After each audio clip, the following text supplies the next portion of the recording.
Сәлеметсіздер ме? Сары шаяндар ақпан айына тару болжам. Десятка пентакль. Отбасыларыңызбен, жақындарыңызбен уақыт өткізесіздер.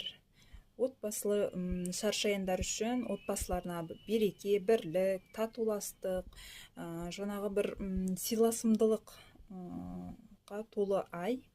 Жақындармен кездесу, қонаққа бару, қонақ шақыру деген сияқты өте көп болады.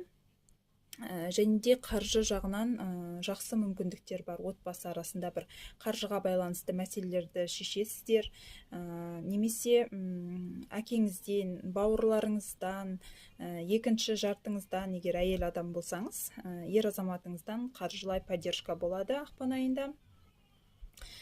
Пятерка пентакль, жаңағы мүмкіндігінше көп ешкімге қарыз бермеуге кеңес беретін едім. Қарыз алыс беріс бұл